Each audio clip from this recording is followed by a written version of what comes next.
Pertanyaan saya, Allah itu di mana? Allah itu di mana? Kalau Anda ingin nyari ya tak tunjukkan alamatnya. Kalau Anda tanya untuk mempersulit narasumber namanya muta'anid, itu bisa dipenjara. Nah begini ya. Nabi itu unik.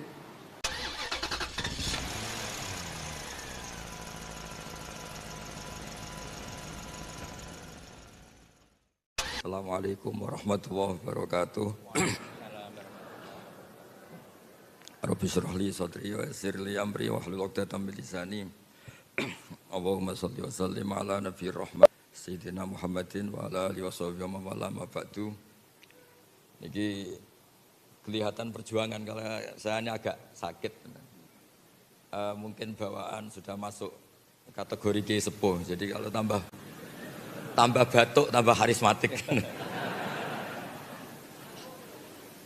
Jadi definisi ki sepuh itu kalau sudah batuk. Yang terhormat rektor, semua yang saya hormati, yang sudah disebut rektor tadi ini iktifaan. Ini ngaji mau jadi ahli tafsir apa sekedar ingin masuk surga ini? Enggak, pilihannya dua, jadi ahli tafsir apa ingin masuk surga. Nah itu lebih gampang gitu. Begini, masuk surga itu menurut keyakinan semua ulama, bukan satu kelompok tertentu. Ya dinikmati saja, saya nggak tersiksa meskipun agak sakit, saya nikmati. Ada seorang yang dulu itu orang itu umurnya panjang-panjang, ada yang sampai 500 tahun, bahkan Nabi Nuh itu jadi Nabi itu 950 tahun. Jadi lebih lama ketimbang Pak Fathul Wahid jadi rektor. Jadi Nabi Nuh itu jadi Nabi itu 950 tahun. Ada orang itu nggak pernah maksiat sama sekali. Dia selalu taat, dia selalu ibadah, nggak pernah maksiat. Ketika akan masuk surga ditanya sama Allah, kamu tahu kenapa masuk surga? Ya tahu ya Allah, karena saya tidak pernah maksiat, selalu taat. Maksudnya agak kayak yang di sini, ya kadang baik, kadang enggak. Nah, itu bagus, itu normal itu. Yang enggak normal itu yang enggak tobat itu. Akhirnya ditanya sama Allah, ya iya Gusti, saya enggak pernah maksiat, saya selalu taat. Kamu umurnya berapa? 500 tahun. Ya sudah, di surga 500 tahun. Terus dia komplain, info yang saya terima surga itu selamanya, kenapa hanya 500 tahun? Ya kan Anda amal hanya 500 tahun, maka ya balasannya hanya 500 tahun. Yang abadi itu rahmatku, yang abadi itu anugerahku. Amal Anda terbatas, maka surga Anda juga terbatas. Monggo. Monggo Pak Heri, monggo. Ya saya ulang lagi ya. Artinya andaikan surga itu karena amal kita, yang amal kita terbatas, maka surga kita akan apa? Terbatas. Yang tidak terbatas adalah anugerah Allah Subhanahu wa taala. Sehingga saya tadi bilang, kalau Anda ngaji di sini hanya ingin masuk surga itu gampang sekali. Karena ini terkait anugerah Allah yang tidak terbatas. Tapi kalau Anda ingin ngaji sebagai ahli tafsir lah, itu yang kualifikasinya agak berat. Mungkin saya sakit juga karena biasanya saya ini ayem, tenang karena didampingi Pak Kures, ini didampingi Pak Fathul Wahid. Jadi kayak kaget itu. Mungkin frekuensinya jauh lah. Jauh itu kan, saya ini orang akhirat, dia kayaknya keberatan ngelepas jabatan rektor. Saya tadi cerita ke beliau, saya itu punya teman kiai itu wajahnya banyak yang gak ganteng. Tak tanya, kenapa engkau gak ganteng? Padahal kiai sudah 50 tahun. Saya ini jadi kiai, Gus, mulai kiai sampai sekarang itu orang salam tempel ke saya itu maksimal 50.000. Itu saja punya rezeki kalau ada orang mati katanya. Jadi kalau Pak Fathul Wahid mau daftar kiai, siap-siap rezekinya hanya 50.000, 20.000. Makanya gak siap beliau. Terus saya teruskan masalah tobat tadi. Salah dan baik atau baik dan salah itu ada konsep dalam Al-Quran. Ini contoh ini agak ekstrim tapi mohon didengar. orang yang kadung salah atau terlanjur salah itu Quran masih ngasih solusi wa yadruna bil hasanati sayyi'ah. Setelah salah itu langsung menyusuli atau menutup dengan hasanah, dengan kebaikan. Kalau bahasa Nabi wa'at bi'is sayyi'atal hasanata tamhuha. Kalau habis salah langsung baik, pasti kebaikan itu bisa menutup kesalahan Anda. Bahkan bisa menghapus, bukan sekedar menutup, tampu. Saya sering berpikir dan diroyah itu kajian, kayak contoh tadi namanya kajian. Anda misalnya, ya ini na'udzubillah min dzalik, Anda ngalami uang Anda dicopet misalnya 10 juta atau bahkan 50 juta. Anda mangkel sekali sama copet itu. Tapi pas istri Anda mau ditabrak mobil atau anak Anda mau ditabrak mobil, kebetulan copet itu yang menyelamatkan. Dan dia atas nama kemanusiaan saja menyelamatkan.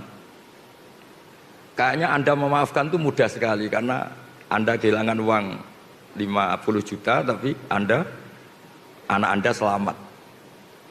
Jadi saya pernah ditanya kiai, ditanya beberapa orang, masa iya Gus kebaikan itu bisa menghapus kesalahan? Terus saya beri contoh tadi. Andaikan Anda dicopet, kemudian copet itu yang menyelamatkan Anda dari kecelakaan, kayak apa? Anda terima kasih dan mungkin Anda segampang itu melupakan kesalahan copet tadi. Nah ini penting saya utarakan karena dulu ini cerita-cerita dulu zaman orang baik. Itu kalau tobat itu seperti itu. Jadi dulu kata Umar, sahabat Umar, saya ini ketika kafir sering bikin takut orang Islam. Maka ketika saya Islam harus sering bikin takut orang kafir. Makanya ketika dia Islam pertama, dia itu ditanya Rasulullah, kamu mau kemana Mar? Mau ke rumah Abu Jahal. Pertama dia ke rumah Abu Jahal, Ditotok Abu Jahal keluar, terus kata Umar, kamu tahu saya sekarang apa? Saya sudah Islam. Jadi kalau kamu macam-macam sama Nabi Muhammad berhadapan sama saya itu satu-satu ke rumah Abu Jahal, Abu Lahab dan seterusnya. Sehingga ada ketakutan orang kafir mengganggu Nabi. Dan itu awal Islam disuruh dakwah jarrah, disuruh fasda' bima tu'mar, disuruh terbuka dakwahnya. Begitu juga secara sejarah. Khalid bin Walid itu panglima perang orang kafir dan dia menang itu karena keahlian strategis.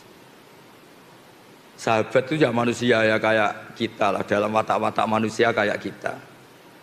Jadi intinya perang, sahabat itu di atas, beberapa sahabat mungkin ya kayak yang depan kita semua itu. Diprovokasi Khalid seakan-akan kalah. Ngelepas beberapa harta ghanimah, harta rampasan. Dikira mereka kalah, terus orang Islam turun, Khalid muter di atas gunung, terus memanah umat Islam itu. Padahal Nabi sudah pesan para pemanah itu nggak boleh keluar dari gunung. Ya gunung di Arab itu saya paling 20 meter, 15 meter, jangan bayangkan kayak gunung apa Merapi, bukan. Makanya bisa manah. Kalau seperti gunung Merapi ya nggak bisa kan. Singkat cerita akhirnya umat Islam ini kalah karena satu menyalahi strategi yang dicanangkan Rasulullah, dua karena kepandian Khalid bin Walid. Ketika dia masuk Islam itu beliau bilang kepandian strategi perang saya akan saya gunakan untuk umat Islam. Nah yang sekarang saya sering risau ini kalau ada preman pasar tobat itu terus jadi merebut masjid, maka yang meneruskan dia di pasar tetap preman. Harusnya secara teori fikih, sebagaimana saya dulu bikin ketakutan di pasar, sekarang tobat saya bikin ketentraman di pasar. Jangan terus jadi merebut masjid, penerusnya lebih jahat. Jadi tobat itu kalau dulu, itu sebanding dengan tanda kutip kesalahan yang pernah dia lakukan. Kalau tidak banding, maka seperti tadi, nggak sambung. Saya ulang lagi, kalau tidak banding itu tidak apa? Sambung kayak tadi, dia mengganggu hak adami, yaitu bikin orang takut. Kemudian tobatnya dia hak kuwah hanya jadi merebut masjid atau wiridan, kan tidak sambung. Sehingga di ngaji ini, berarti ini kita ngaji kedua, mungkin beberapa ingin jadi ahli tafsir. Ya bagus. Jadi begini tafsir itu, karena ini tidak ada Pak Kures, memang acara beliau di sini itu Desember. Ini memang acara orang yang merasa kayak Pak Kures. Jadi tidak Pak Kures tapi merasa kayak Pak Kures. dengan rasa yang bisa dipaksakan sama. Jadi begini, di ulumul Quran itu ada istilah asbabun nuzul. Dari kacamata ilmu, saya sering cerita, Nabi Muhammad tuh suka dahar, suka makan. Kalau makan tuh di depan umum. Saya ulang lagi, kalau dahar itu di depan umum. Terus kalau sakit, ya kelihatan sakit. Bahkan beliau itu pernah naik onta, sama ontanya itu pas sama Sayyidah Sofia itu dijatuhkan, ya sampai jatuh betul. Singkat cerita ada sahabat yang dengan tanda kutip agak kecewa, kok Nabi saya tidak sekeren Nabi Isa. Nabi Isa itu orang mati saja bisa dihidupkan, orang sakit disuwuk terus sembuh gitu. Ternyata secara diroyah, secara kajian, yang dilakukan Nabi atau yang didesain Nabi melakukan itu keren. Kerennya adalah ada kajian diroyah atau asbabun nuzul. Saya ini jadi Nabi, setelah Nabi Isa terlalu ideal itu malah dipersepsikan sebagai Tuhan. Jadi saya, orientasi terbesar saya adalah memperlihatkan kalau saya ini manusia. Itu kalau Anda tidak mengkaji seperti itu, Anda akan janggal ketika Allah menstatuskan nabinya hanya begini. Wa ma arsalna qablaka minal mursalin, seterusnya terus illa innahum la yaquluna ta'ama wa yamshuna fil aswaq. Saya tidak ngutus para rasul kecuali mereka itu apa? Mereka itu makan. Layak kuluna makan, wa yamshuna fil aswaq, dan jalan-jalan di pasar. Enggak usah diganti di mall ya. Ini kan janggal, masa misalnya Pak Rektor saja tak kasih gelar Pak Rektor itu sering marung, kan gak keren. Inginnya kan profesor ini sering nulis, kajiannya dimuat di majalah internasional, inginnya masih seperti itu. Tapi Allah itu mensifati nabinya, Nabi Muhammad itu siapa? Nabi yang makan dan jalan-jalan di pasar. Tapi setelah kita kaji, ternyata ini adalah sifatul basyariyah yang tunafi al-uluhiyah. Itu cara Nabi melawan dirinya tidak dipertuhankan. Sehingga ini keren sekali. Jadi keren itu adalah ngikuti sudut pandang. Saya pernah ketemu kiai itu khusyuk sekali. Satu hari itu sholat sunat dilakukan semua. Dia sering puasa dalail. Puasa terus kecuali yang diharamkan puasa. Terus dia itu entah bermimpi entah apa cerita, pokoknya merasa solehnya itu kalah jauh sama saya. Terus sowan saya, Gus, saya ini semua ibadah sudah saya lakukan, tapi insting saya, perasaan saya kalah jauh soleh dengan jenengan. Padahal jenengan itu ya jarang sholat sunat, jarang puasa sunat. Terus saya tanya, kamu ingin dijawab jujur apa ingin dijawab pura-pura? Terus dia bilang, dijawab jujur. Itu kalau orang soleh kayak kamu semua itu tidak ada yang masuk Islam, karena dikira Islam itu mewajibkan puasa setahun. Juga dianggap Islam itu mewajibkan sholat qobliyah, ba'diyah, sampai orang itu capek.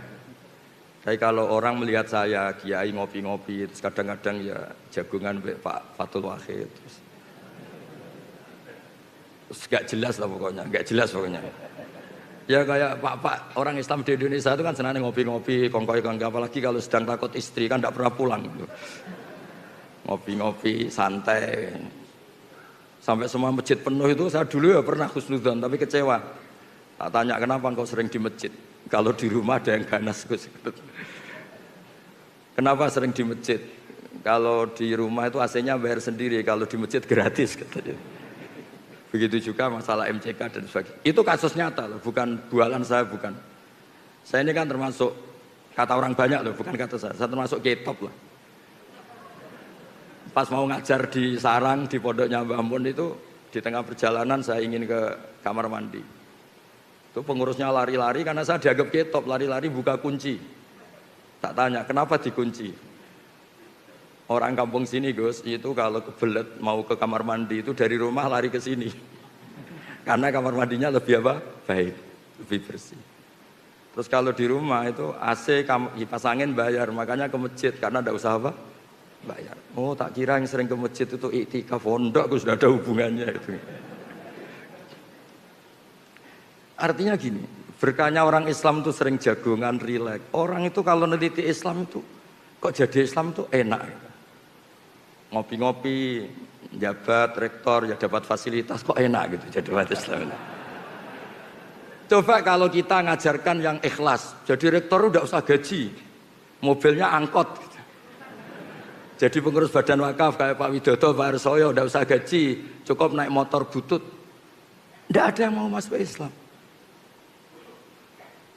Intinya kalau Islam terwakili kesolehan Anda yang berlebihan itu tidak ada yang mau Islam. Jadi soleh kayak Anda itu bahaya menurut agama. Terus dia itu tertawa-tawa. Kayaknya jenengan bener Gus. Ya enggak. Tapi soleh Anda teruskan saja karena biasa khusyuk. Kalau kamu kayak saya enggak bisa. Desainnya sudah apa? Beda katanya. Tapi tetap yakin bahwa kamu sama saya itu keren saya katanya. Itu teruskan katanya. Itu yang sering selalu beda antara ahli fikih sama ahli thariqah. Karena ahli thariqah itu dengan tanda kutip memuja kesolehan. Ahli fikih enggak, tapi mohon jangan ditiru ini, terutama yang kadung khusyuk jangan. Haram pokoknya yang kadung khusyuk haram. Ahli fikih itu perhitungannya tuh unik. Ini agak sensitif tapi ini hadis sahih. Saya sering cerita ke Barsoyo. Ini tak jamin hadis sahih. Nabi dulu tuh ya tarawih ya jamaah, tapi jangan ditiru kan. Hari keempat itu Nabi tidak ke masjid. Orang nunggu semua, Nabi gak keluar. Terus kata Nabi, Umar itu, Sayyidina Umar itu, kalau kita bilang sahabat Umar itu, sampai cara Jawa itu bengok-bengok. Nama Sibyan wan Nisa, ini orang sudah tidur, Nabi gak keluar. Ada yang pura-pura notok apa, pokoknya memancing supaya Nabi itu keluar. Ternyata Nabi gak keluar di malam keempat. Nabi gak mau keluar. Terus paginya Nabi bilang habis sholat subuh, Nabi itu memang punya adat kalau habis subuh kadang ngentikan. Tapi dulu belum diistilahkan apa? Kultum ya, apa kultum. Saya tahu yang kamu lakukan tadi malam, tapi saya memang sengaja. Kalau saya tiap hari sholat, nanti dikira sholat fardu. Dan nanti menjadi wajib, karena saya melakukan tiap hari, maka Anda harus melakukan tiap hari. Karena takut dianggap wajib, maka saya tidak keluar. Ya sudah terus gitu, era Umar, sahabat Umar jadi khalifah, beliau ingin ada sholat taraweh. Sahabat tanya, dulu zaman Nabi itu nggak jadi kok, era Anda jadi.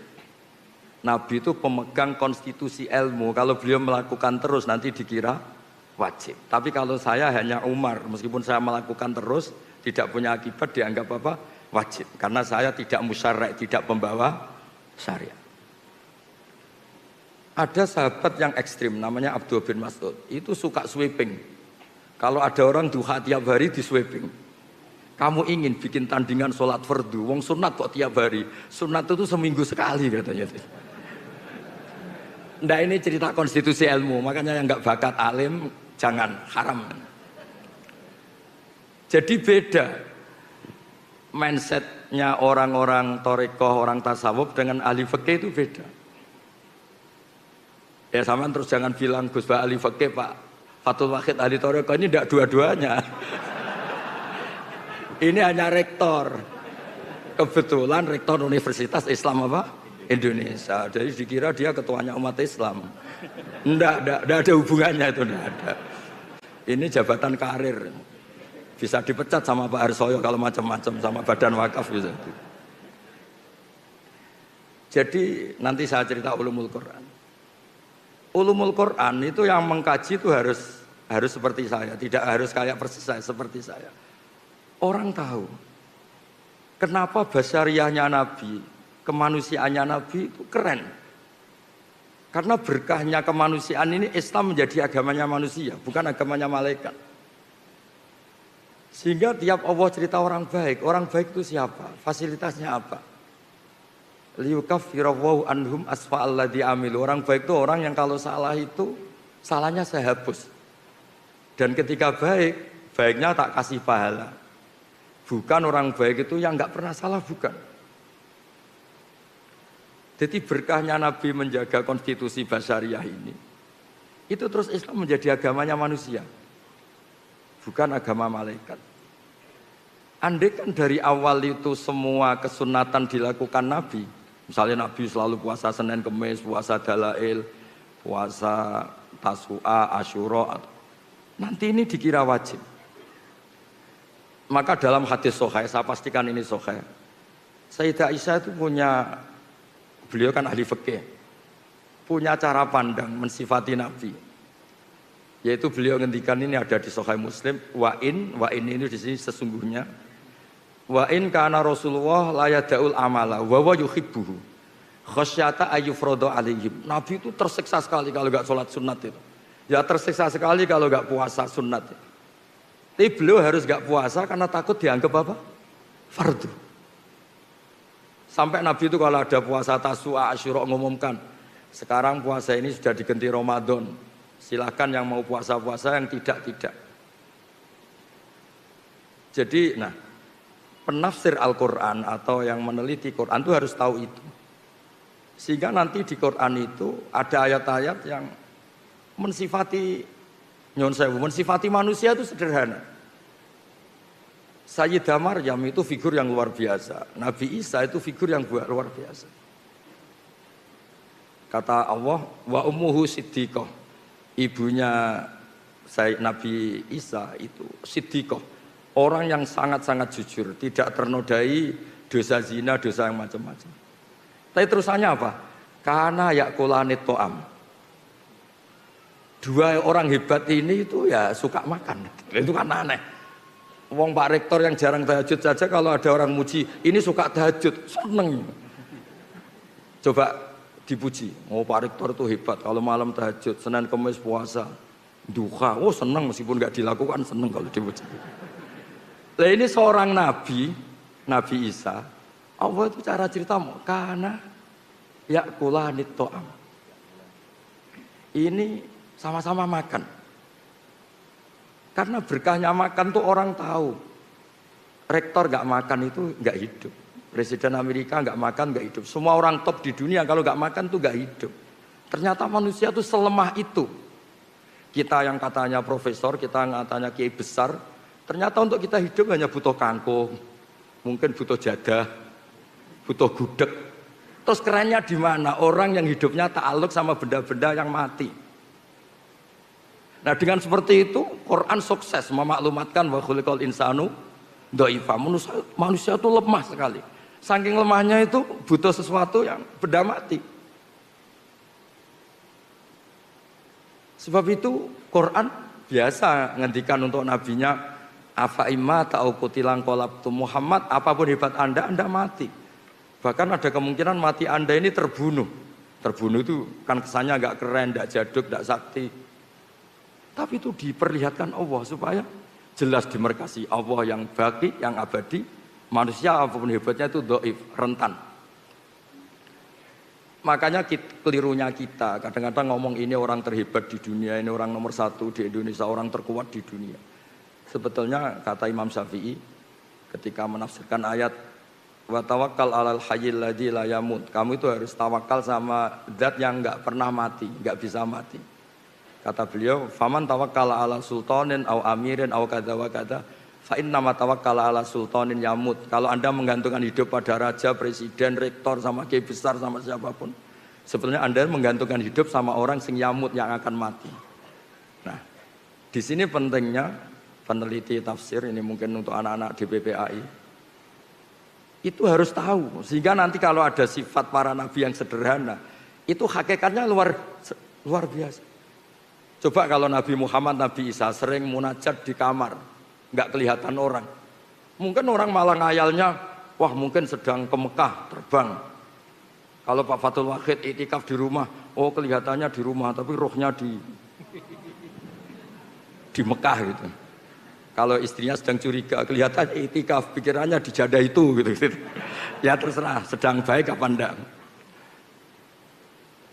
Apapun itu ibadah itu punya sisi melahirkan banyak mitos. Sehingga kata ulama-ulama ibadah itu ada mahdoh kayak sholat. Kenapa sholat itu disunatkan jamaah? Ada yang bilang fardu. Karena biar konstitusi sholat ini tetap terbaca sebagai ibadah. Tapi kalau sholat itu sering tidak kelihatan itu bahaya karena nanti melahirkan banyak mitos. Sehingga seorang nabi itu harus selalu menunjukkan al-a'rad al-basyariyah, sisi manusia. Karena dengan cara itu, Nabi tidak dipertuhankan. Nah, itu sirinya, rahasianya kenapa Allah mensifati Nabi wa ma arsalna qablaka minal mursalin illa innahum la yaquluna ta'ama wa yamshuna fil aswaq. Ketika mensifati Isa dan Maryam, Allah ngendikan kana yaqulanit ta'am. Jadi mohon Bu Rektor ini nanti kalau di rumah jangan bilang Bapak ini Rektor UI, Bapak tukang makan. Bapak tukang apa? Makan.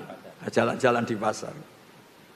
Jadi saya mohon ini sebagai bentuk apresiasi saya karena dulu ketika Prof. Zaini itu menerjemah, ya beliau dulu itu seniornya Pak Kures di Al-Azhar, terus ketemu saya bilang, saya ini mulai kecil nekuni fikih, ngaji sama Mbah Maimun sama bapak saya, sehingga saya lebih ke konstitusi fikih. Saya ulang lagi ya. Jadi kesalehan yang dibawa orang-orang toreko atau orang tasawuf itu baik. Tapi ini nggak bisa jadi konstitusi. Karena kalau jadi konstitusi nanti terjadi ijabu malam yajib. Mewajibkan sesuatu yang tidak wajib. Jadi memang menganalisis Quran itu harus orang fikih. Karena kalau udah orang fikih itu dengan tanda kutip kurang-kurang gimana. Jangan bahasakan kurang liar ya. Kurang-kurang gimana.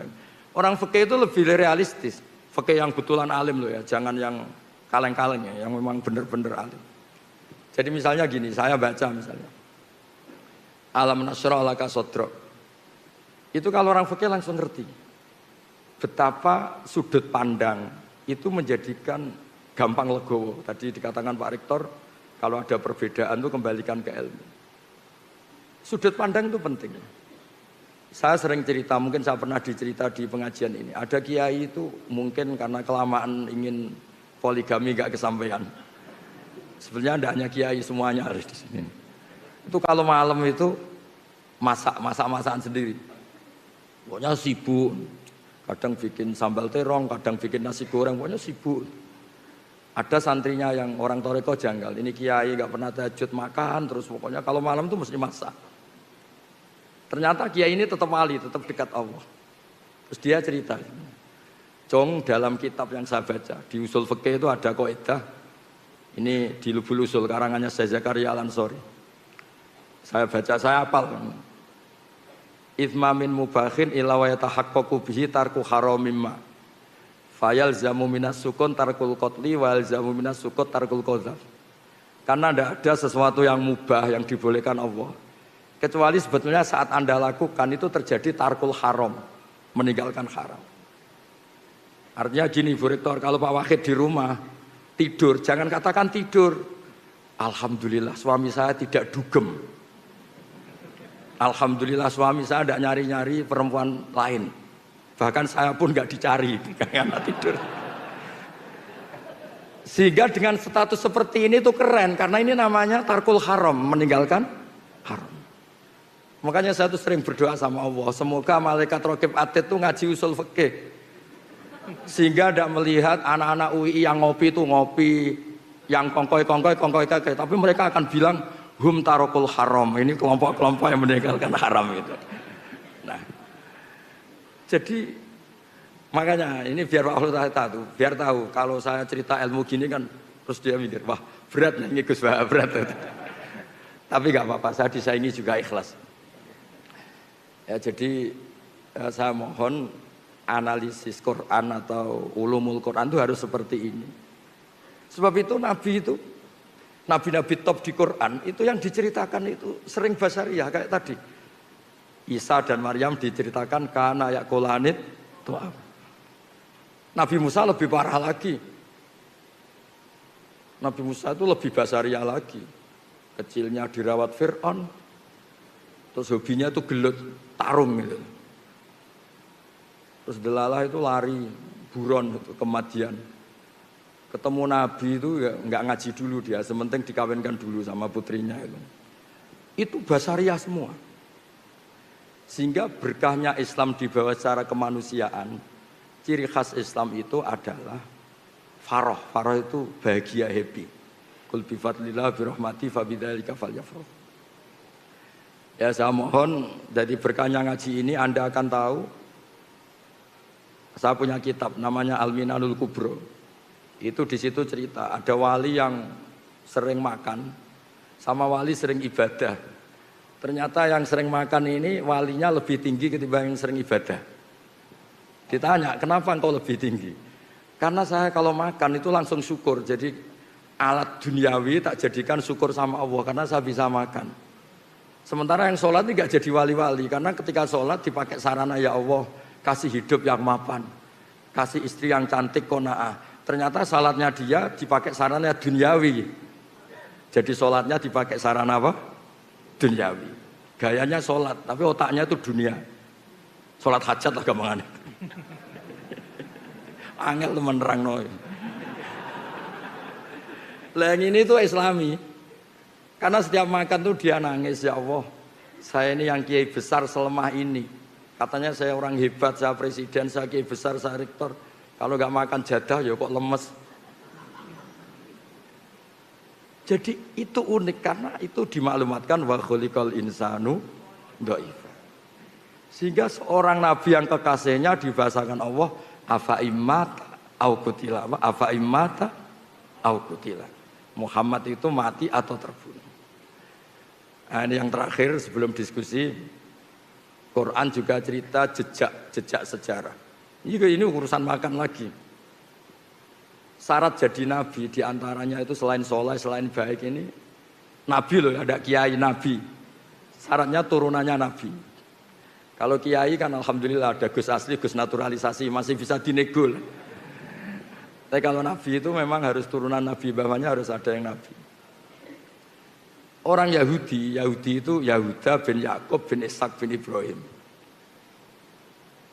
Ini ngaji paling keren karena saya sudah agak batuk, jadi sudah kayak kiai sepuh itu sudah keren. Yang enggak keren tuh yang ngundang, kiainya sakit kok diundang itu. Itu tanggal 10 kemarin ini Pak Harsoyo, Pak Widodo, Pak Rektor itu main ke rumah saya. Tak pikir ikhlas. Nah, ternyata enggak ini. Ya semoga diampuni Allah Subhanahu wa taala.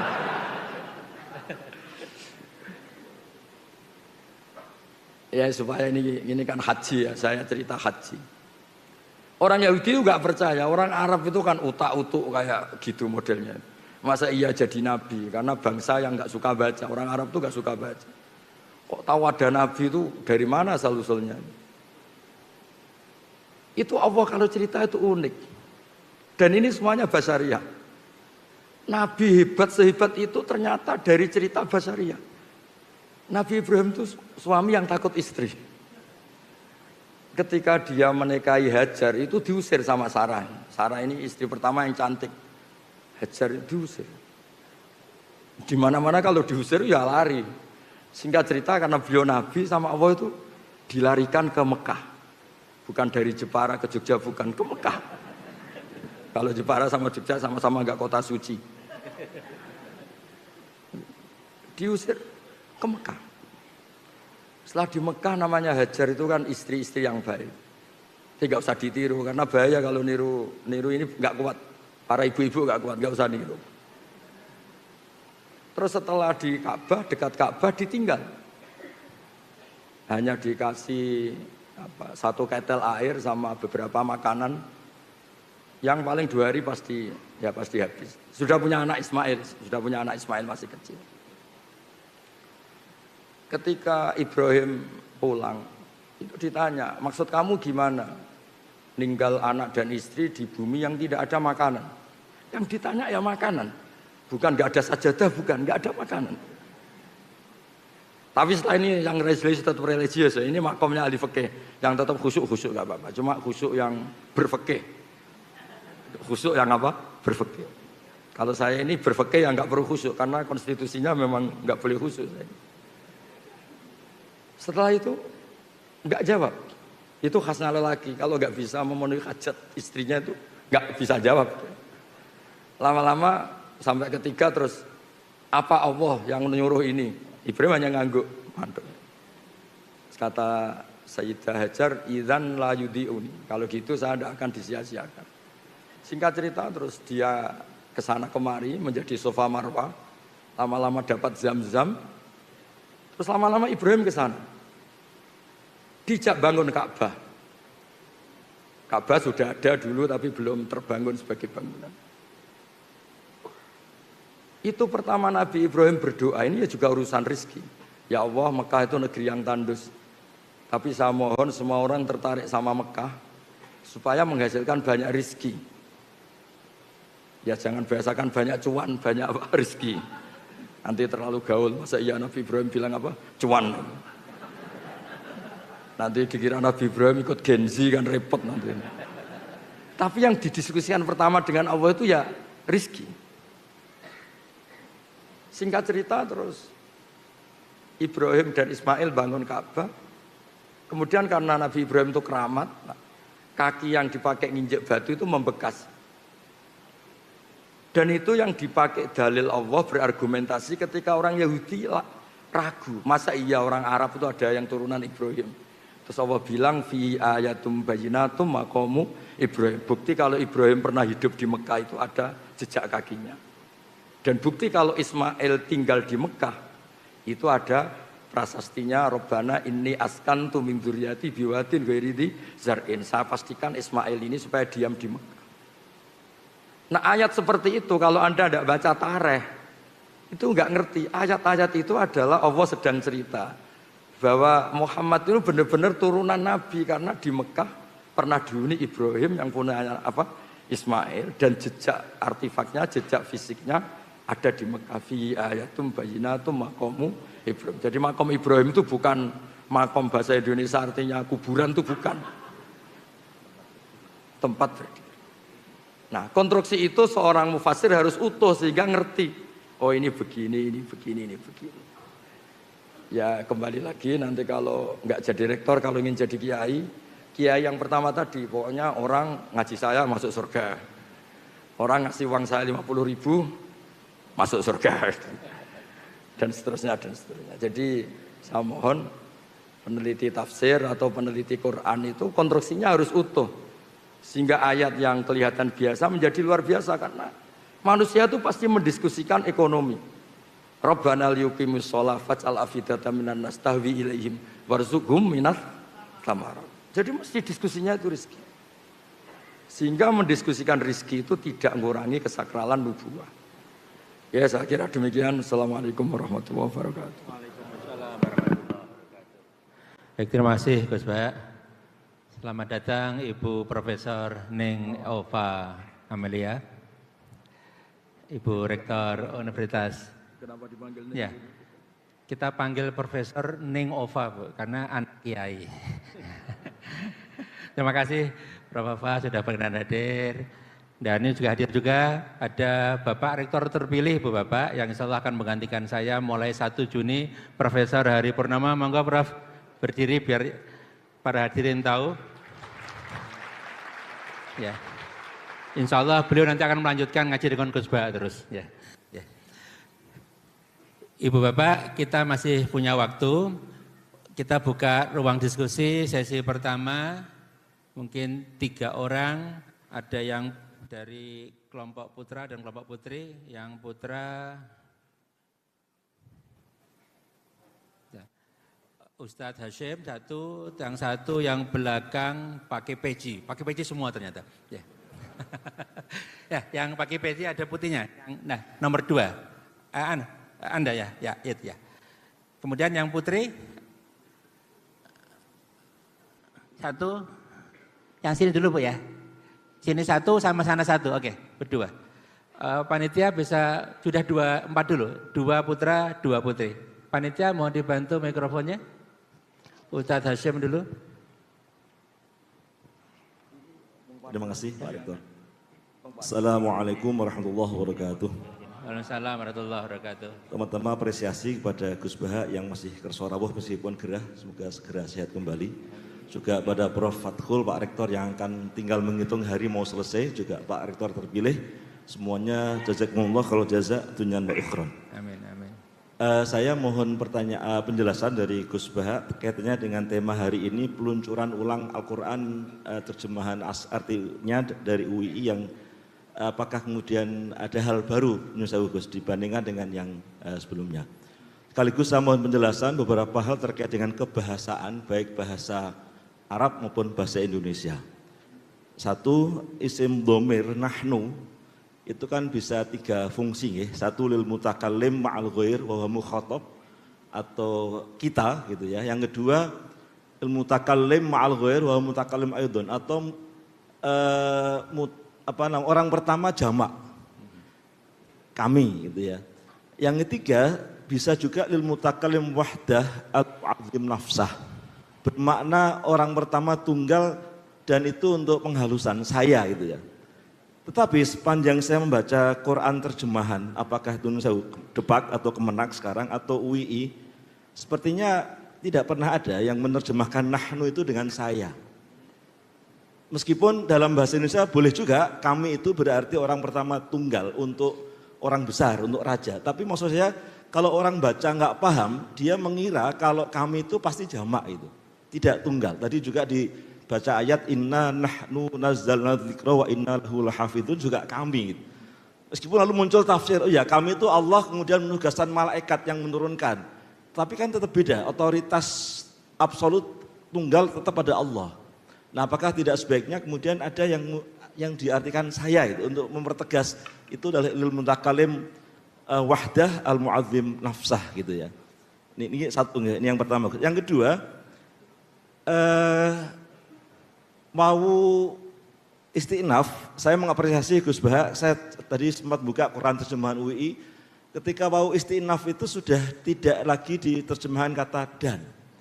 Meskipun menurut saya harus membandingkan, mohon maaf nyebut nama Quran terjemahan yang lain, Depak misalnya, Kemenak sekarang itu selalu pakai dan, meskipun istinaf itu.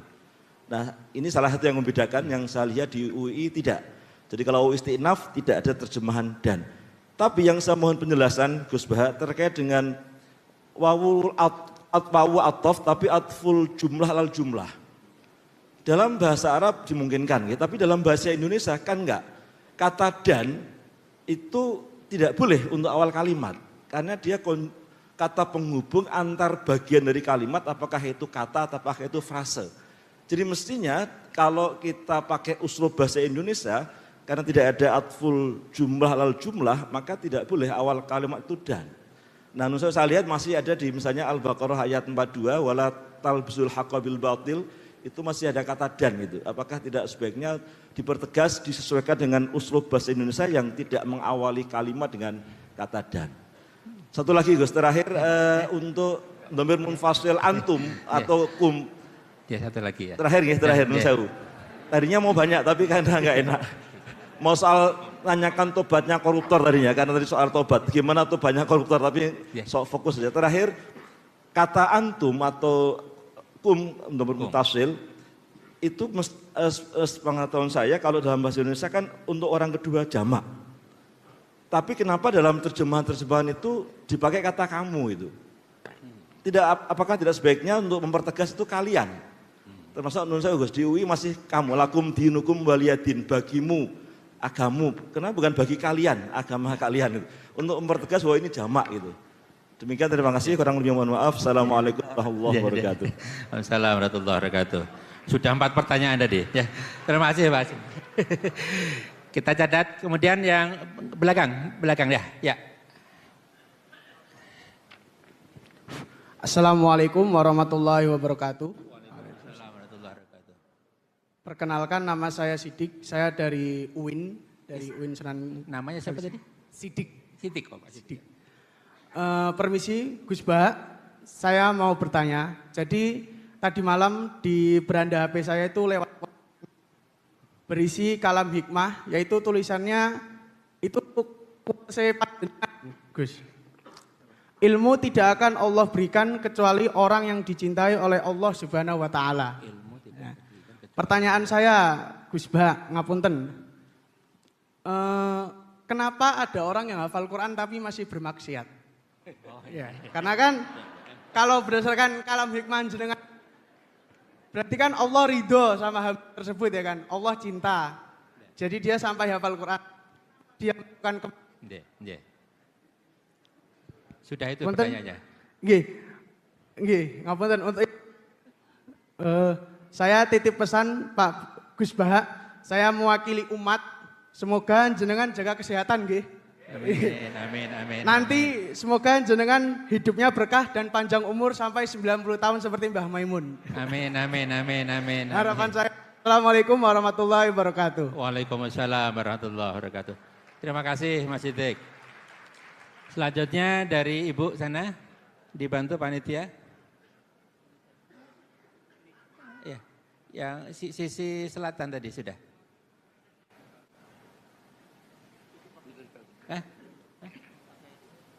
Tadi yang sudah saya nunjukkan. Yang pojok tadi sana pakai jilbab abu-abu sama yang jilbab putih tadi ya. Assalamualaikum warahmatullahi wabarakatuh.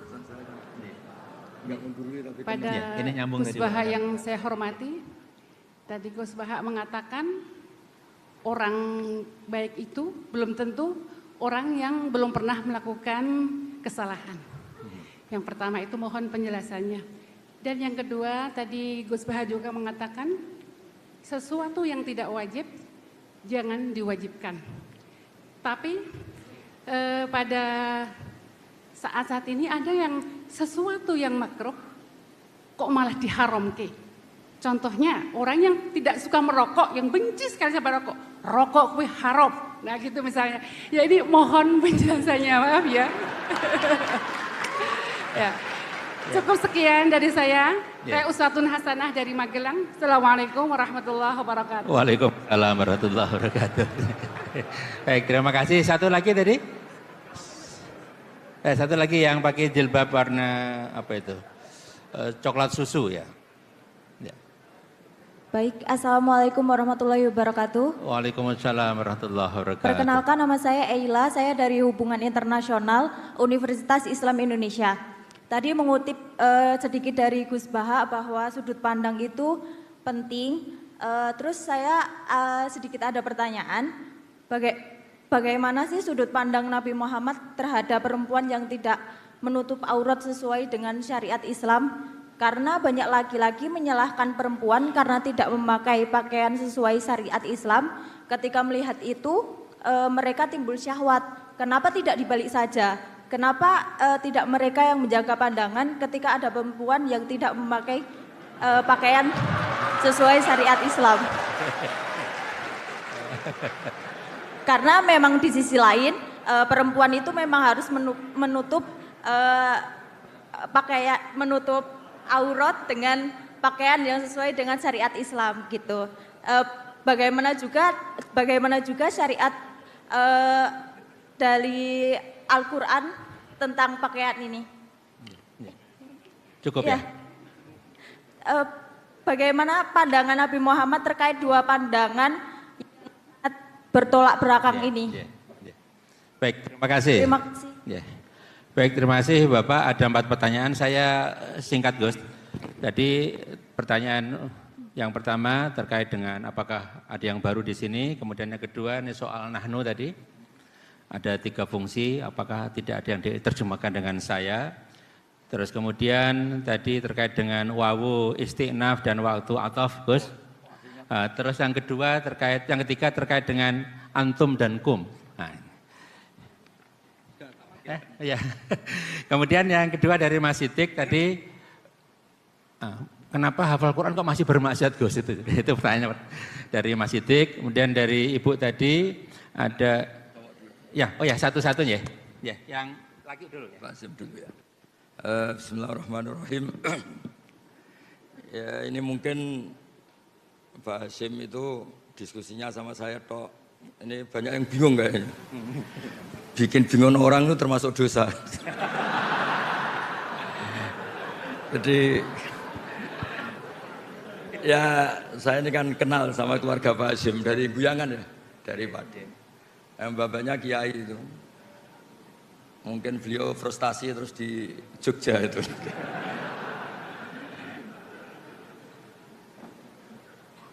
Jadi dulu itu di antara kenapa Abu Hanifah itu jadi wali besar, itu ada hadis la turawi'ul mu'min, jangan bikin orang mukmin itu kaget. Itu kalau Abu Hanifah ketemu orang yang hutang beliau, itu yang sembunyi Abu Hanifah. Saya ulang lagi, ada orang ngutang sama beliau, Abu Hanifah itu kayam. Itu kalau ketemu yang sembunyi itu Abu Hanifah, ditanya, kenapa engkau yang sembunyi? Di mana-mana orang ngutang, kalau ketemu yang ngutang itu kaget. Jadi kalau saya ketemu maka saya dosa karena bikin orang apa? Kaget. Itu memang unik, memang Abu Hanifah itu unik. Jadi harusnya rektor atau dekan atau siapapun yang jadi pembina, kalau ketemu mahasiswa salah, itu yang sembunyi dosennya. Kedua cerita Robiah Adawiyah. Robiah Adawiyah itu rumahnya tuh ada maling. Robiah Adawiyah itu sembunyi. Sembunyi sampai maling jatuh keluar gak bawa apa-apa. Ditanya, kenapa yang sembunyi engkau? Saya ini malu sama malingnya, karena tidak ada apa-apa yang bisa dicuri. Jadi saya hari ini syukur betul, saya pas agak sakit, agak batuk ngaji. Saya tadi bilang ke istri saya, mungkin ini fase saya jadi kiai sepuh, jadi kalau ngajar sudah sambil batuk-batuk.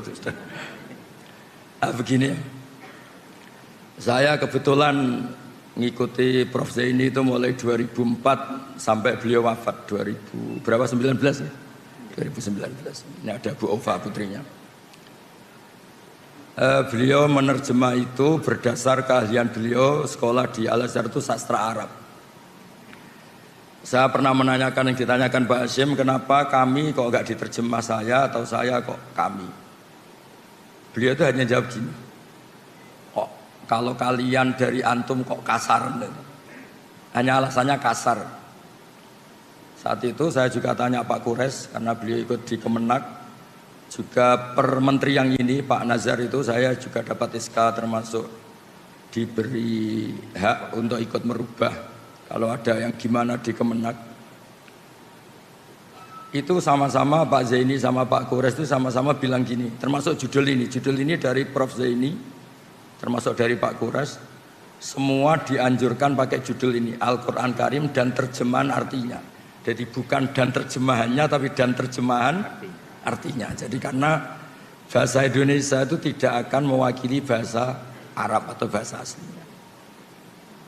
Nah, terkait nahnu tidak diterjemah saya padahal wakilnya itu Allah atau al-mu'adzim nafsa, itu banyak ulama yang bilang gini, ketika Allah cerita nahnu itu memang melibatkan banyak orang, banyak pihak.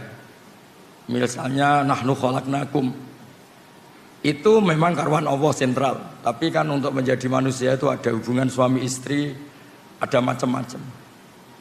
Begitu juga inna nahnu nazzalna dzikra, melibatkan Jibril, dan Quran ini dijaga juga melibatkan banyak yang hafal Quran ini itu.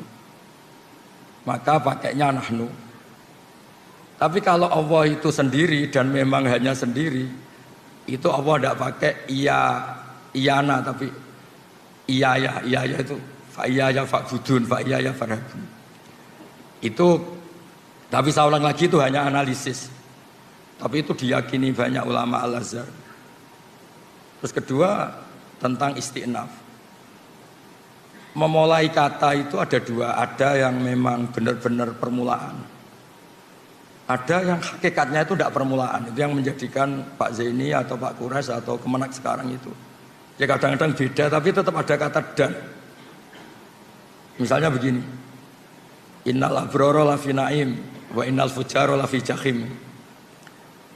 Itu memang wawunya sudah bisa ndak ataf, bisa ataf. Nah, melihat adat Allah itu menyebut dua hal, habis cerita surga, neraka, cerita orang baik, orang jelek.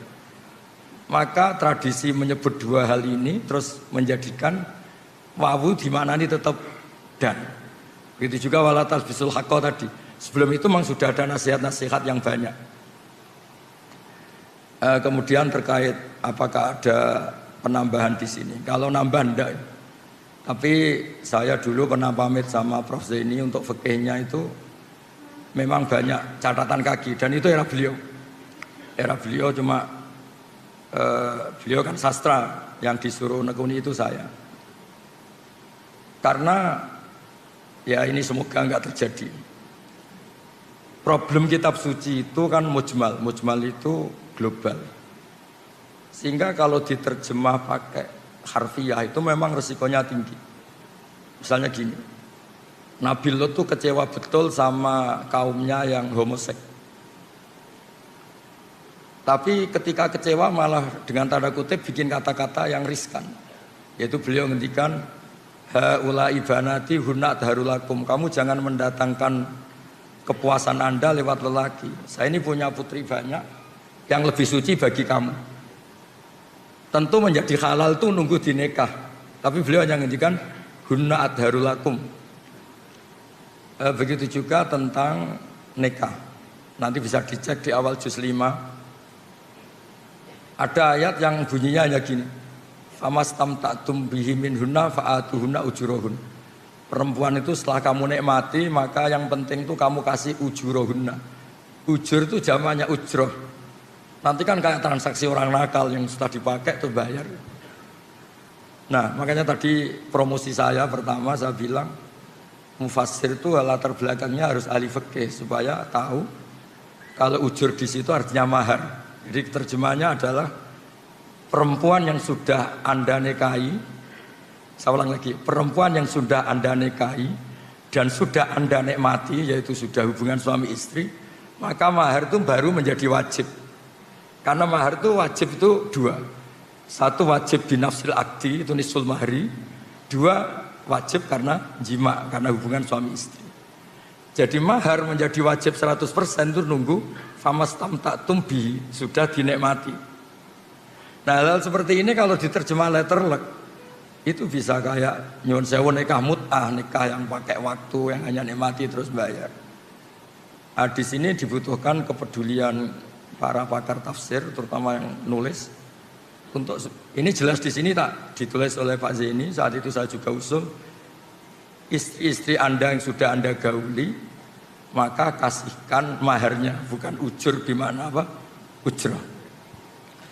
Jadi makanya kan disepakati ulama kalau mengkaji Quran itu hadisnya harus bagus, fikihnya harus bagus karena konstruksinya tadi. Contoh terakhir, fa'inama tuwallu fathamma wajhuh. Kamu menghadap kemana saja, itu di sana dari ridho Allah. Itu kan kesannya kayak ada harus madhep kiblat, madhep Ka'bah. Padahal itu enggak, itu bahasa emosi, bahasa emosi. Allah itu tersinggung ketika orang Yahudi itu ngatur-ngatur di agama. Maunya apa sih Muhammad itu kemarin sudah baik-baik madhep Baitul Maqdis. Kenapa sekarang dipindah ke Ka'bah? Terus Allah marah bilang, arah itu milik saya, terserah saya mau ke timur, ke barat, terserah saya. Jadi terserah saya itu dalam konteks saya ini punya otoritas penuh untuk menentukan kiblat. Bukan berarti Allah membolehkan kita sholat semaunya. Itu kan ibarat ada orang nyalahkan saya misalnya, Gus, anak Anda kok kamu kasih uang 1 juta, 2 juta, bukankah ini boros? Terus saya bilang, ini uang saya, terserah. Mau dipakai apa mau dibakar apa mau diapain enggak apa-apa, itu uang saya. Kata dibakar itu mau mengungkapkan kemarahan, tapi bukan berarti bakar uang itu halal. Sama fa'inama tuwallu fathamma wajhuh itu Allah sedang marah terhadap gugatannya orang Yahudi. Nah, bukti kalau Allah marah, mereka diredaksikan saya kulus sufaha, apa? Saya kulus sufaha. Nah, ya kira-kira gitu dan seterusnya apa sih? Hafal Al-Quran masih bermaksiat. Ini sidik, ini kriminal itu tanyanya.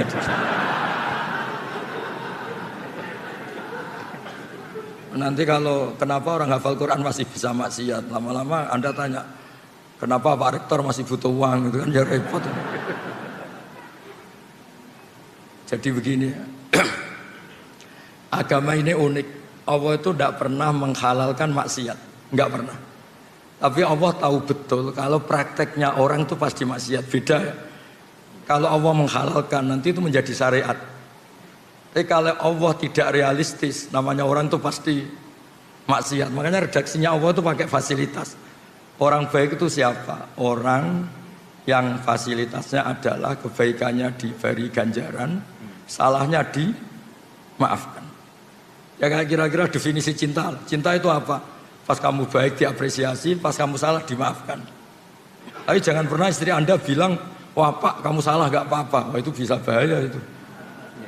Jadi semua maksiat di Quran itu diceritakan pakai kalam khobar. Kalam khobar itu apa, misalnya cerita orang baik itu siapa? Orang yang menjauhi dosa besar. Misalnya gini, Anda mencintai perempuan, potensinya itu kan hanya nikmati melihat sama sampai hubungan suami istri. Nah yang sampai hubungan suami istri namanya zina, itu dosa besar. Jadi kalau Anda tidak bisa tidur ingat terus, itu namanya pengangguran. Nah, Allah itu bilang, alladzina yastanifuna kabairal itsmi wal fawahisha illa lamam. Ya gak apa-apa lah, ingat-ingat sedikit, sementing gak sampai zina. Anda benci orang itu kan kelasnya bisa ngata-ngatain, ngerasani, menghujat, membunuh. Lah Allah itu kadang-kadang maklumi. Wong jenenge lagi gedeng, namanya baru benci ya. Nggak apa-apa lah ngerasani, sementing jangan bunuh. Nah, sehingga ya kayak gitu. Misalnya ada orang kecelakaan, nabrak sampai mati, mesti kita bilang, "Mbok jangan nabrak sampai mati, nyerempet kan bisa." Gitu. Tapi bukan berarti nyerempet itu dihalalkan, bukan. Tapi kalau bandingannya nabrak mati itu, mbok nyerempet tok wae lah ben rapati mati gitu. Ben enggak mati sakit gitu. Jadi agama ini dari awal memang tadi saya bilang ini agamanya manusia. Makanya ketika Allah cerita orang baik itu apa? Alladzina yastanifuna kabairal itsmi wal fawahish illa lamam. Orang yang menjauhi dosa besar tapi prakteknya tetap melakukan kesalahan-kesalahan apa? Kecil. Dan itu nggak bisa dihindari. Tapi saya ulang lagi, agama nggak boleh bilang kalau itu halal karena nanti bahaya menghalalkan yang haram. Tapi jangan dinafikan. Karena kalau dinafikan itu menjadi tidak realistis. Sama lagi, kalau dinafikan itu menjadi enggak. Makanya tadi Mas Siddiq itu kriminal betul itu tanyanya itu. Lama-lama tanya, kenapa banyak kiai yang masih dosa? Kenapa banyak hafid yang wayab? Ya repot kalau gitu. Wong dosa itu bisa dimulai dari tidak maksiat. Dosa itu ada yang tarkul wajib. Jadi Anda di masjid iktikaf, saat itu istri Anda melahirkan, butuh pertolongan Anda, dan Anda tidak ada di sisinya hanya karena itikaf, itu agama bilang itu haram karena meninggalkan wajib, yaitu ngerawat apa? Istri demi itikaf yang apa? Sunnah. Jadi bisa saja yang di sini itu sekarang haram, ya bisa saja. Ternyata di sana banyak kewajiban, ditinggal apa? Di sini. Tapi bisa saja taat karena pas di sini berarti tidak masih. Nah, saya kira demikian. Ini yang dari ibu-ibu, Bu. Yang pertama ini, Gus. Komentar lagi, terhadap sesuatu yang tidak wajib jangan diwajibkan. Termasuk tadi jangan mengharamkan yang rokok contohnya tuh. Kemudian yang terakhir ini sudut pandang Rasulullah terhadap yang tidak menutup aurat. Enggak gitu loh. Kenapa nyalain perempuan? Di dua perspektif tadi, Gus, dua sudut pandang. Ke Rasulullah kira-kira yang mana, Gus? Gitu. Begini, jadi saya pernah cerita, mungkin di sini mungkin pernah cerita. Saya itu punya tamu, kebetulan teman-temannya bapak, 2 orang sudah sepuh. Pas rame-ramenya MUI dulu fatwa rokok itu apa haram itu. 2 kiai ini sepuh dan saya cium tangan karena sepuh. Gus, saya ini mau tanya, kalau Anda jawab haram tak lawan, kalau jawab halal saya setuju. Karena temannya bapak, dia cerita, saya ini kiai kampung, Gus. Hiburan saya itu kalau habis isya agak pulang, rokok-rokokan di masjid sama kelompok kiai-kiai yang nganggur itu. Ya sambil rokokan. Karena kalau pulangnya terlalu awal tuh ngadepi istri yang belum jinak katanya. Karena kalau sudah jam 11, 12 kan sudah islami katanya. Ini kisah nyata ini. Terus kenapa jenengan ingin rokok itu halal? Itu yang saya kaget tuh jawaban ini. Loh, saya ini kan kiai, Gus. Hiburan saya kan nggak mungkin seperti anak-anak lihat dangdutan, saweran. Saya ini kan kiai, kan nggak pantas. Hiburannya saya hanya rokokan. Masih diharamkan MUI, maunya apa? Jadi dia itu, saya ini kiai. Kalau nggak kiai kan enak, bisa lihat dangdutan, saweran, lihat biskop. Saya ini kan kiai, kan nggak pantas. Jadi hiburan saya hanya rokokan sambil nyesali nasib. Masa iya haram gitu? Nggih pun Mbah, untuk jenengan halal. Oh, yo.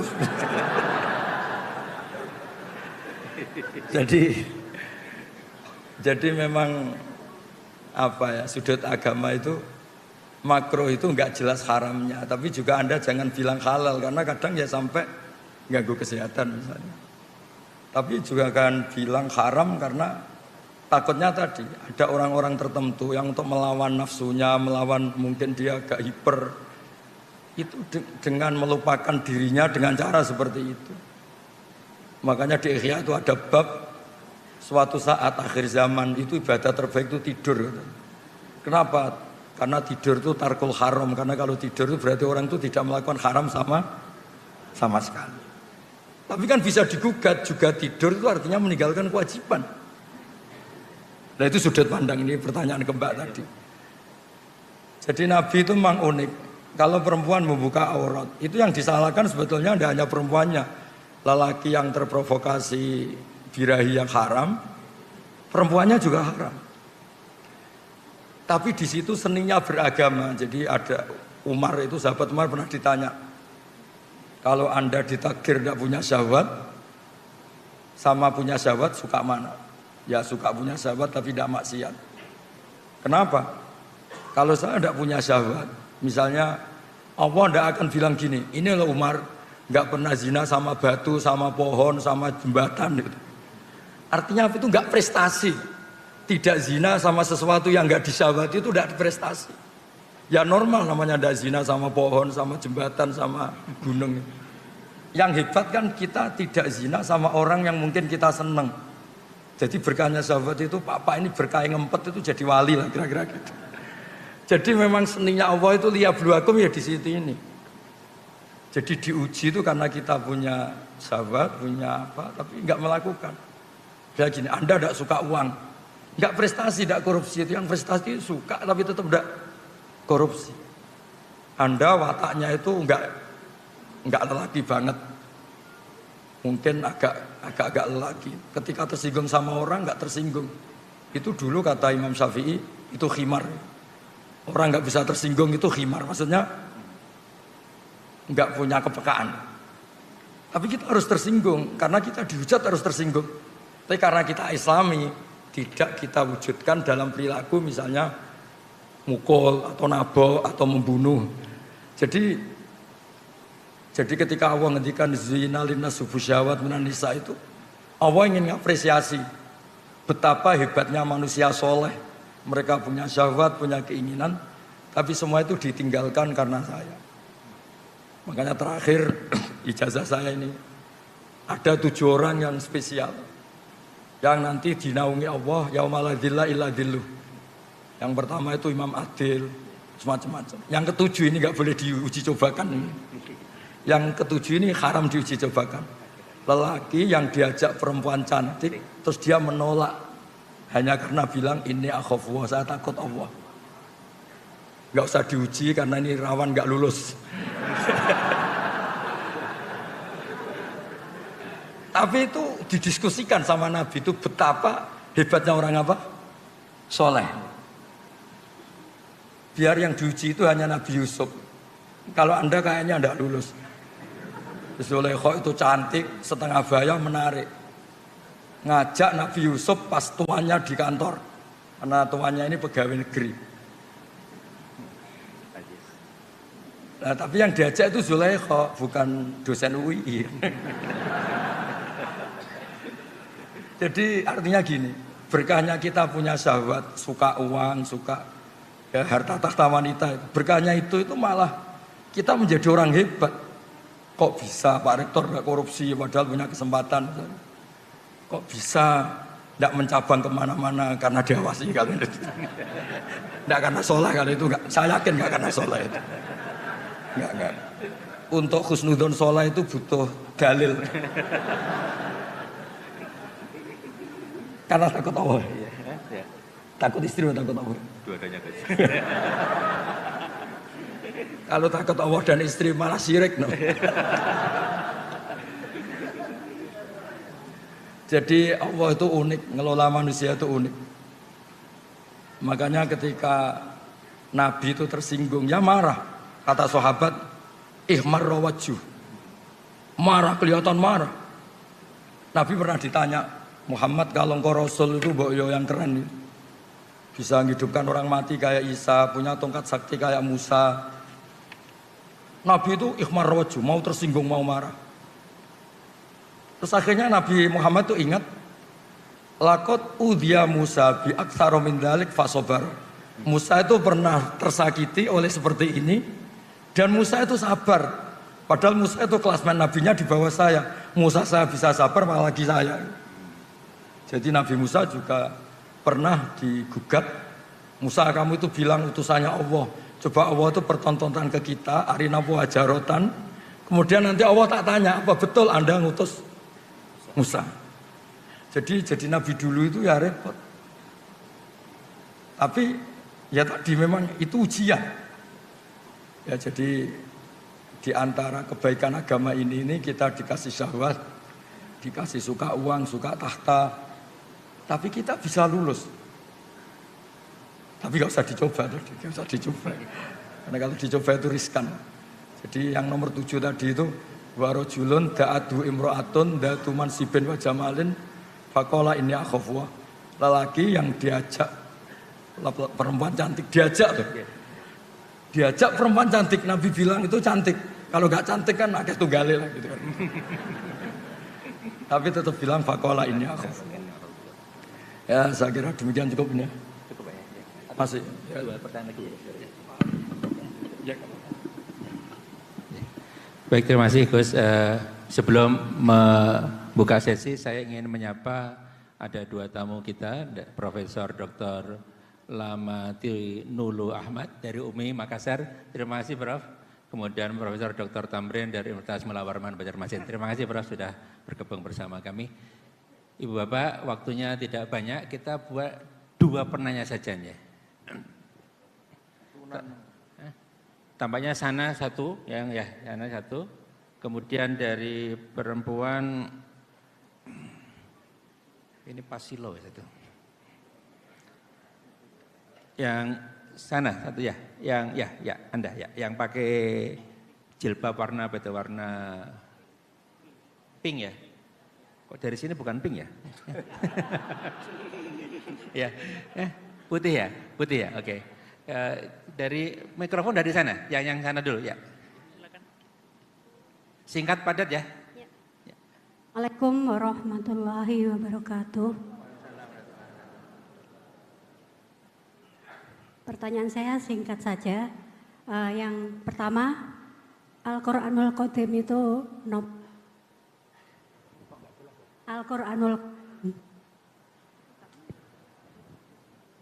Al-Quranul Qadim. Yang kedua, selama ini kita meyakini bahwa Islam itu adalah agama yang paling sempurna dan Al-Quran itu adalah wahyu yang diberikan Allah kepada Rasul yang terakhir. Pertanyaan saya, apakah setelah Al-Quran itu Allah masih memberikan wahyunya pada kita umat manusia ini? Kemudian yang ketiga, Gak jadi singkat ternyata. ya singkat saja, Allah itu disifatkan wal awalu wal akhiru wal dhahiru wal batinu. Pertanyaan saya, Allah itu di mana? Itu saja. Sampun. Allah di mana? Oke. Oke. Baik, ini pertanyaan kalam ini. Baik, kita catat. Kemudian yang tadi yang pakai jaket warna apa itu? Krem ya. Mau dibantu panitia?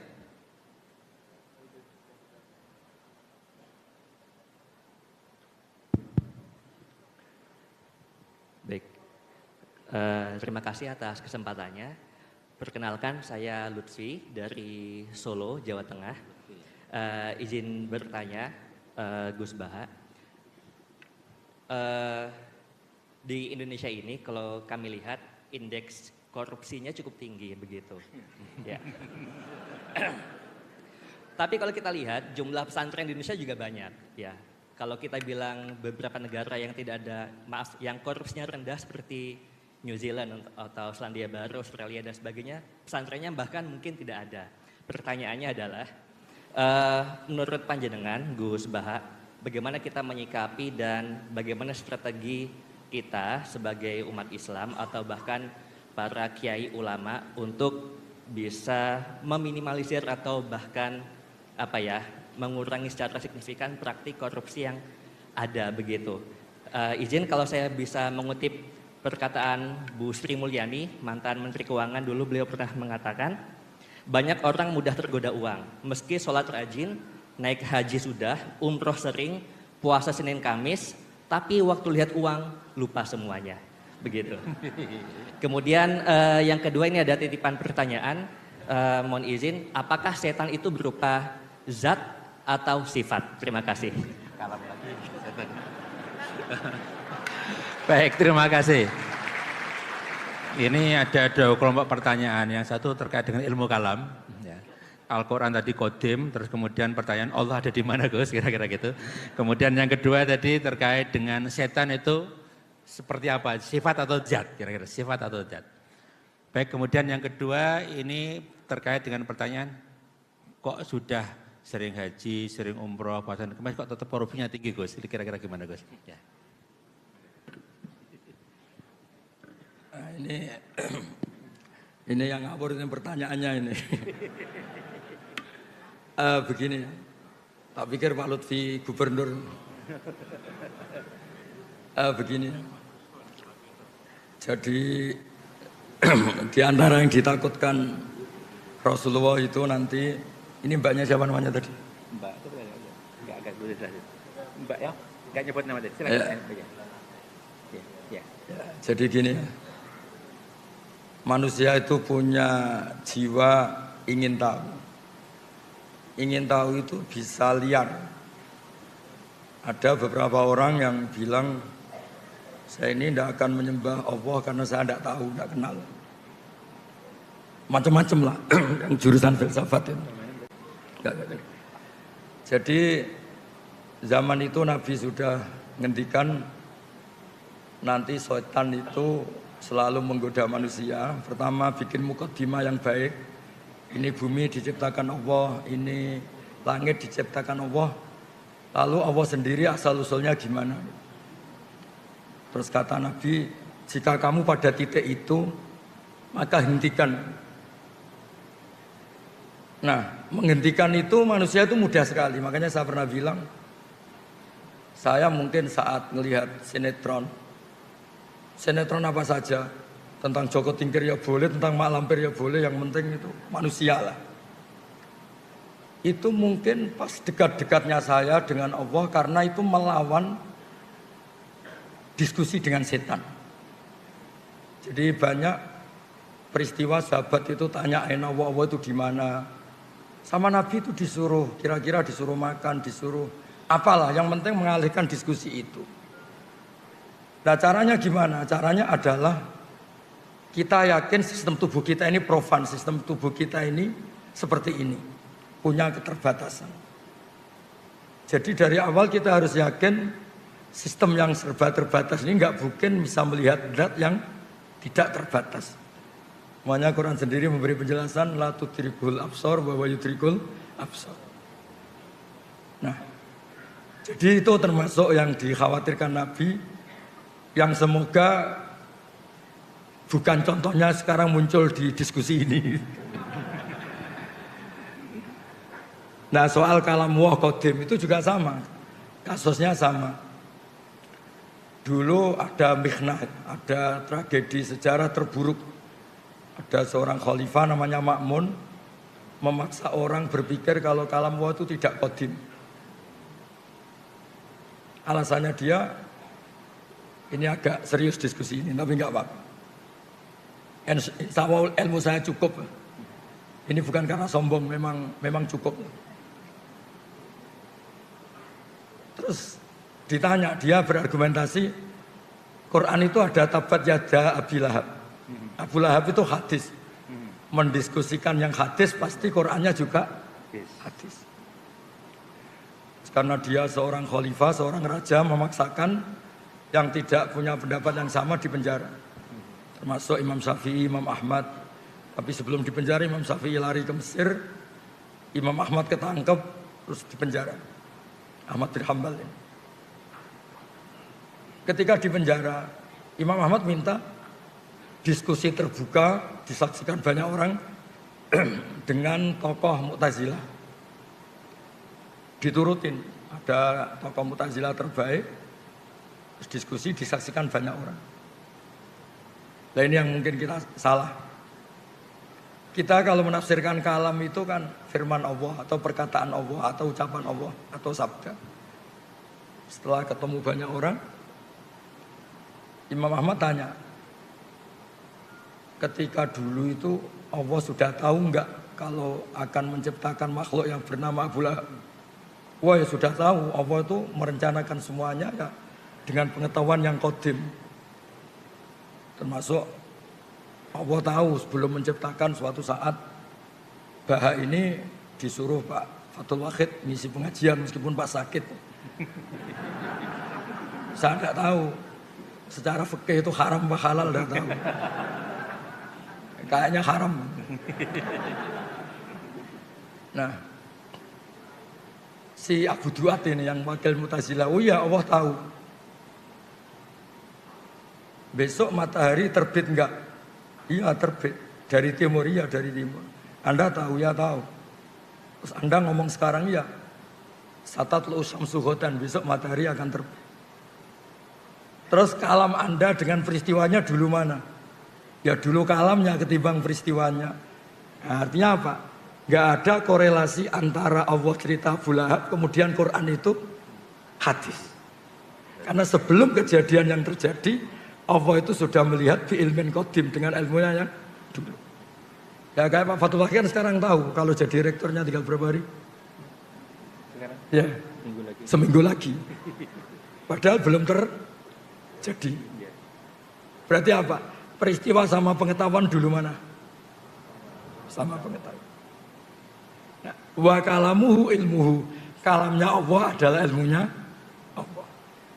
Nah dulu Khalifah Ma'mun itu hanya terprovokasi. Quran itu diskusi tentang Abu Lahab, tentang perang Uhud, tentang si A si B, itu hadis. Berarti yang mendiskusikan juga hadis. Nah Khalifah ini kan nggak pernah baca banyak ilmu kalam. Makanya kata Imam Ahmad, yang membentuk pikiran kamu seperti ini siapa? Suruh ketemu saya, besok diskusi terbuka. Setelah diskusi itu ya keok, si wakil dari Mu'tazilah itu keok. Karena ditanya, ketika Allah dalam azali itu sudah merencanakan apa dadakan? Ya sudah merencanakan. Allah tahu kalau mau ada makhluk namanya Abu Lahab, ya tahu. Fakalamuhu ilmuhu, ya kalamnya Allah itu ilmunya Allah. Maka kalamnya bersifat qadim. Nah, soal pertanyaan tadi Mas Lutfi, Allah itu di mana? Kalau Anda ingin nyari ya tak tunjukkan alamatnya. Kalau Anda tanya untuk mempersulit narasumber namanya muta'anid, itu bisa dipenjara. Nah begini ya, Nabi itu unik. Ada pertanyaan yang dijawab karena itu dianggap baik secara rasa. Baik secara rasa. Sehingga ada seorang perempuan tanya, ya Rasulullah, aina Allah? Allah itu di mana? Nabi tanya, dijawab fis sama. Begitu juga kebalikannya, kalau ada orang tanya, dijawab fis sama.